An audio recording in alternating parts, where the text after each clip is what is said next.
Good morning, student. We are doing history of 12th standard and theme third. We are doing kinship, caste, and class.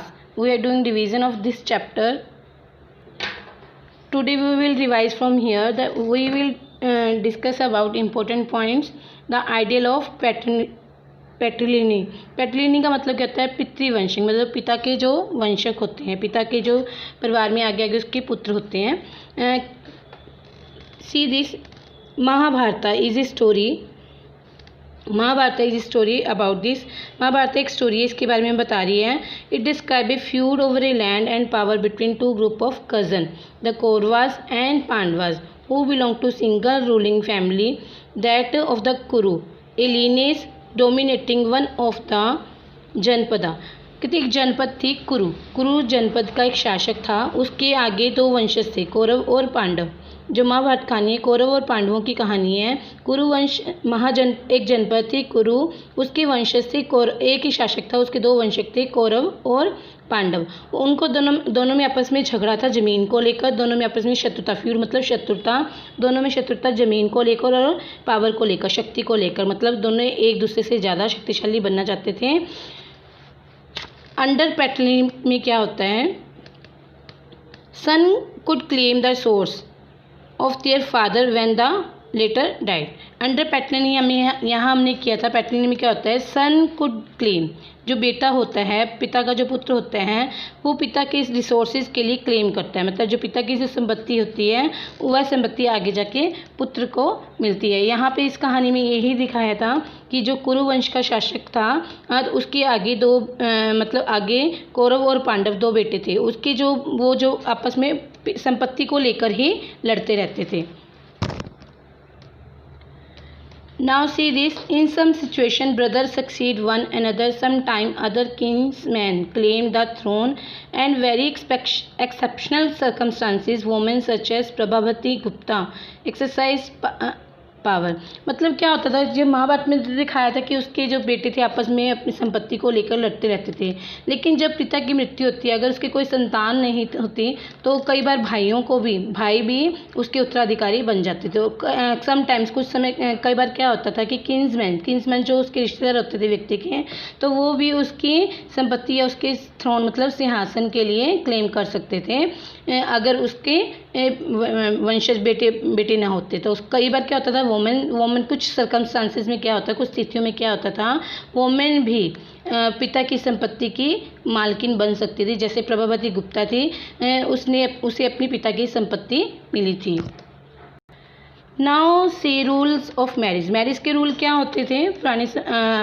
Marriage के rule, विवाह के rule क्या है?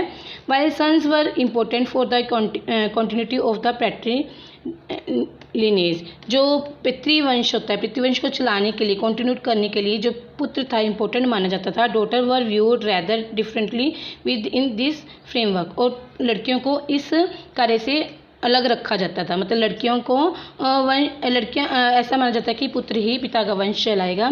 दे had no claim to resources of the household, और जो लड़कियां थी घर की जो संपत्ति होती थी उन रिसोर्सेज के लिए वे क्लेम नहीं कर सकती। At the same time marrying them into family outside the किन वाज कंसिडर्ड डिज़ायरेबल। कहते जो मैरिज होती थी लड़कियों की आउटसाइड द किन, मतलब उसके किन मतलब उसके रिश्तेदारों से, बंधुओं से बाहर, उसके जाति से बाहर उस लड़कियों की शादी की जाती थी। This system called exogamy. इस सिस्टम को क्या बोलते थे? Exogamy. Now see in detail the types of marriages type जो डिटेल में हम पढ़ रहे हैं। See this endogamy, exogamy and polygyny and polyandry. Endogamy में क्या था? Refer to marriage within a unit. This could be kin group, caste और a group living in some locality. कहते हैं एंडोगेमी में क्या होता था कि अपनी जाति में, अपनी ही कास्ट में, अपने किन ग्रुप मतलब अपने रिश्तेदारों में, अपनी लोकेलिटी में शादी की जाती थी, मतलब अपने ही भाईचारे में शादी हो जाती थी। एक्सोगेमी में क्या रेफर करता है? मैरिज आउटसाइड द यूनिट, अपने भाईचारे से, अपने रिश्तेदारों से, कास्ट से दूर बाहर शादी करना। पोलीगैनी में क्या होता है? Polygyny is practice of a man having several wife. अगर एक व्यक्ति की ज़्यादा पत्नी है तो उसे बोलते हैं पोलीगैनी। एंड पोलीएंड्री में क्या होता है? Practice of A women having several husband, एक इससे जिसके बहुत पति हैं, तो उसे पोलीएंड्री बोलते हैं। दिस टाइप ऑफ मैरिज, ये चार थे। पहले हमने क्या पढ़ा, पिता के वंशज के बारे में और मैरिज के बारे में, गोत्र के बारे में पढ़ रहे हैं। गोत्र क्या होते हैं? द गोत्र ऑफ वुमेन, वुमेन का गोत्र कैसे बनता था पहले। The one brahmanical practice evident from 1000 BC was to classify people in term of gotra. कहते 1000 BC में एक ब्राह्मणिकल प्रैक्टिस जो हमें मिलती है, सबूत मिलता है, इससे पता लगता है कि लोगों के जो गोत्र से कैसे क्लासीफाई किए थे, उनको किस किस क्लास में उनको गोत्रों के अनुसार रखा जाता था। ईच गोत्र वाज नेम्ड आफ्टर ए वैदिक सीर। वैदिक सीर क्या होता है? वैदिक ऋषि, सीर मतलब ऋषि। जो हर गोत्र होता था ऋषि के, वैदिक ऋषि के नाम पर पड़ता था। अगर ऋषि का जो नाम है उसके नाम पर वह गोत्र का नाम पड़ जाता था। And all those who belong to the same gotra was regarded as descended.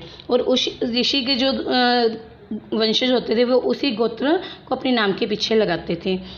The rules about गोत्रा वर पर्टिकुलरली इम्पोर्टेंट। कहते टू रूल्स थे गोत्र के लिए इम्पोर्टेंट। क्या थे वो? ये लाइनें बहुत इंपॉर्टेंट है, so listen carefully. Woman were expected to give up their father's gotra and adapt to their husband on a marriage. कहते जो स्त्रियाँ थी वो मैरिज के बाद उसे अपने पिता का गोत्र छोड़ना पड़ता था और अपने हस्बैंड का गोत्र अपनाना पड़ता था। And member of the same गोत्र कुड नॉट मैरी। और सेम गोत्र के जो मेंबर होते थे वो आपस में मैरी नहीं कर सकते थे। मतलब एक ही गोत्र है, अगर लड़का और लड़के के एक ही गोत्र है तो एक गोत्र में उनकी मैरिज नहीं होती थी वैदिक वेदों के अनुसार। Okay student, it's enough for today, and these are the important points, very important points of this chapter. So read carefully, learn carefully. Have a nice day.